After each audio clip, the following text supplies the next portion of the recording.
Koyup giden derdin bilen qiyin yaşıyorun tartışıp Koyan gamın ok kebi koymaz yüreğime dürtüşüp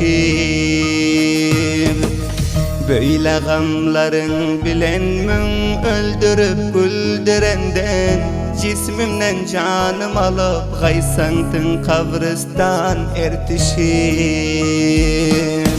Gidenden beri dertli daş ne ölü ne diri kurulaş Kahve döksün kanlı yaş Mecnunin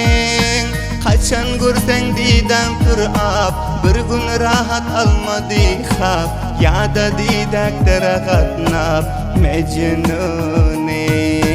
Molla tebip verdi cevap Gelmedi de indi çek vazap Yor senin dikim için yaşap Mecnunin Dilimde yaram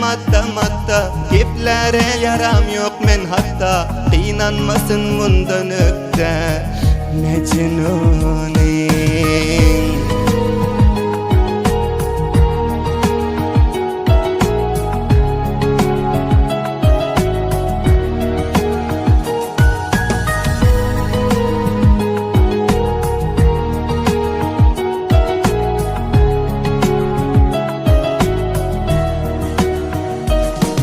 Kıynanıyor yüreğim edip yadın Kıygırıyor tutup adın Şınça kıynansa da yine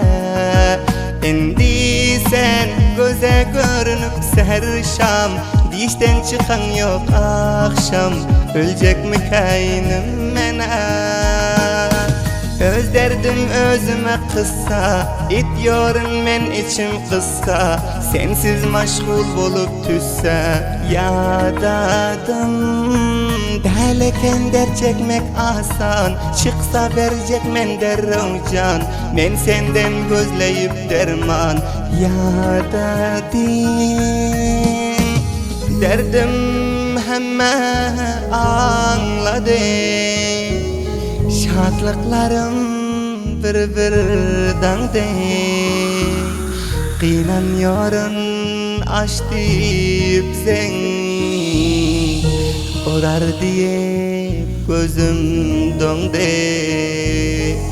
Senden şifa gözlep donde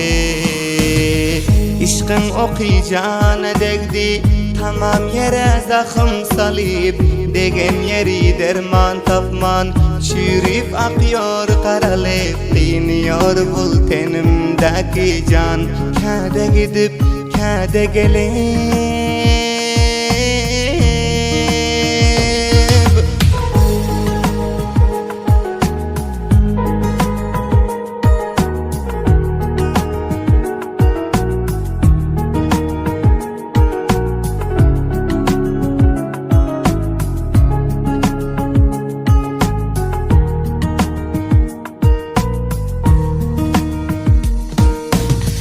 Zahım beden özün bilmez Düşen bari şöyle derde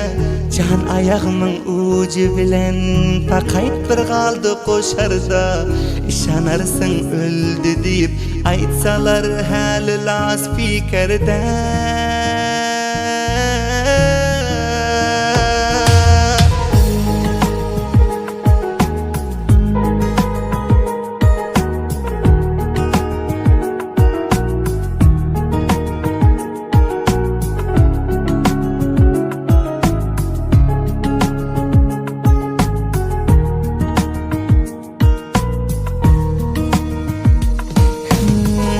Her eden günahlarını yadlayıp yeke yeke Ölenin son aktarıp gelme kabristan baka Seyfullah yaralı kalbin deyip kabre kaysı